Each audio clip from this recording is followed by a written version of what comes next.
भूतिया हवेली की अंधेरी रात परछाइयाँ। थी। हवा में ठंडक थी और चारों ओर सन्नाटा था।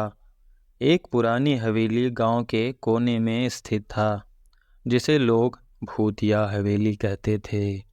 गांव वाले कहते थे कि इस हवेली में हर एक मिनट में कुछ न कुछ अजीब घटता है। एक जिज्ञासु युवक इन कहानियों से प्रभावित होकर हवेली की सच्चाई जानने के लिए एक रात वहां पहुंचा। उसने दरवाज़ा खोला और अंदर कदम रखा। हवेली में कदम रखते ही बंद हो गया। रामू का दिल जोर से धड़कने लगा। पहला मिनट, रामू ने अपने चारों ओर देखा। धूल भरे फर्श पर उसके कदमों की आवाज़ गूंज रही थी।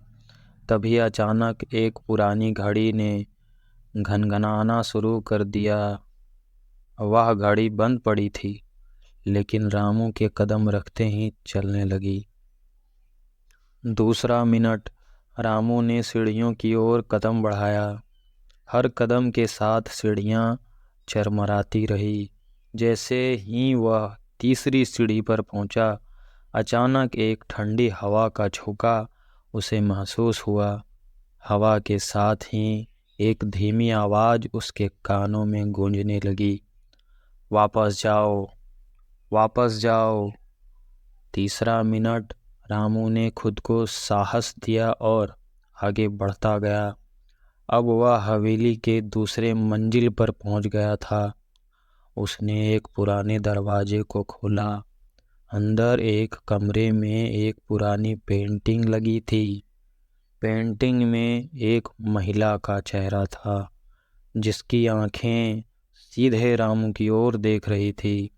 अचानक वह पेंटिंग की आंखें हिलने लगी। चौथा मिनट, रामू के शरीर में सिहरन दौड़ गई। उसने जल्दी से दरवाज़ा बंद कर दिया और दूसरे कमरे की ओर बढ़ गया। इस कमरे में एक पुरानी कुर्सी पर किसी की परछाइयाँ बैठी हुई नजर आई। रामू ने अपनी टॉर्च जलाई और देखा कि वह एक परछाई धीरे धीरे उसकी ओर बढ़ रही है।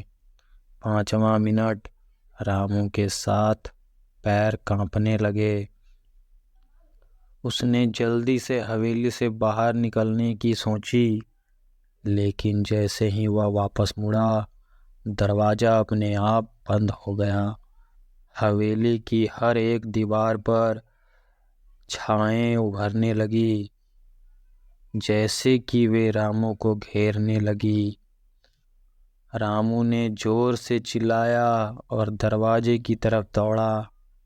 क्या रामू इस भूतिया हवेली से बाहर निकल पाएगा, या फिर हवेली की कहानियाँ सच्ची साबित होंगी?